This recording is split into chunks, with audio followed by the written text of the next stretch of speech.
The rain was relentless, pounding against the windshield as we drove deeper into the heart of Olympic National Forest. It was 2018, and my brother Mark had somehow convinced me to join him on yet another expedition. This time, he wanted to venture beyond the well-trodden Ho River Trail and explore the remote reaches near the Quinault rainforest. I should have trusted my gut when I saw his usually eager dog, Rex, whimpering in the back seat. As we arrived at the Colonel Bob Wilderness on that gloomy Friday afternoon, the weather seemed to worsen with each passing minute. Mark, ever the enthusiast, grinned and declared it part of the experience. I couldn't help but roll my eyes as we trudged through the mud, setting up our camp near the Winoochee River in an area the locals ominously referred to as the Quiet Zone. The name was fitting. An eerie stillness hung in the air, broken only by the occasional patter of raindrops on leaves and Rex's incessant growling. The dog's eyes darted between the towering trees, his hackles raised. I tried to shake off the growing unease, chalking it up to the unfamiliar surroundings and the rapidly fading daylight. As night fell, the forest seemed to come alive with whispers and shadows. Around 10 p.m., Rex began a low, mournful howl that sent shivers down my spine. I tossed and turned in my sleeping bag, unable to find comfort in the oppressive darkness. At 2 a.m., I jolted awake to the sound of branches snapping nearby. My heart raced as I fumbled for my flashlight, its beam cutting through the inky blackness. What I saw made my blood run cold. Shadows, tall and impossibly thin, moved between the trees with an unnatural grace. They weren't bears, that much I knew. Bears don't move like that, don't stand like that. "Mark," I hissed, shaking my brother awake. "There's something out there." He peered out groggily, squinting into the darkness. "Probably just elk," he mumbled, but the tremor in his voice betrayed his own uncertainty. I watched, paralyzed, as the figures seemed to dance at the edge of our campsite, always just beyond the reach of my flashlight's beam.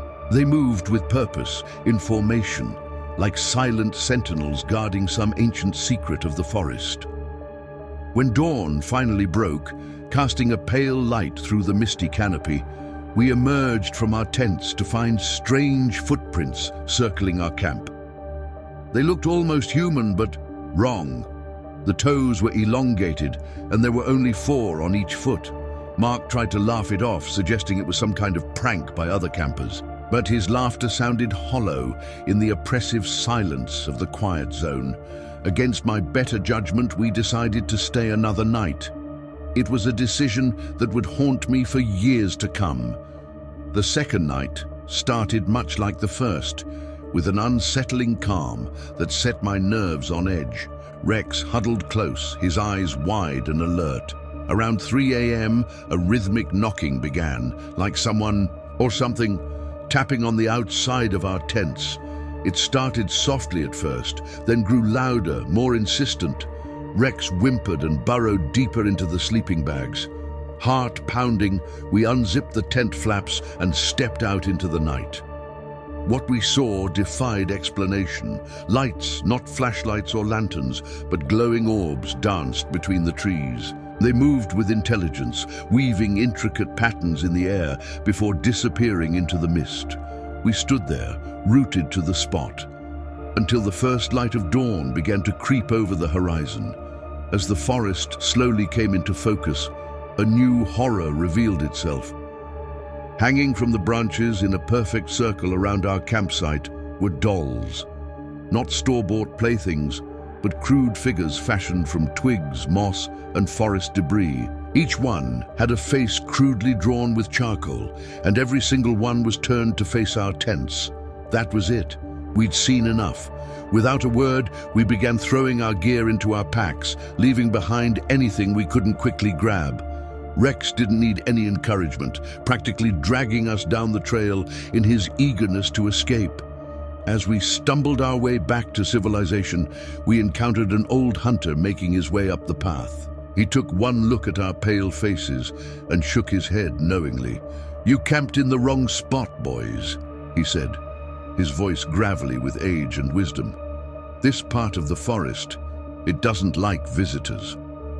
We didn't stop to ask questions, didn't pause to consider the implications of his words. We just kept moving, putting as much distance between us and that accursed place as possible. The aftermath of our expedition lingered long after we'd left Olympic National Forest behind.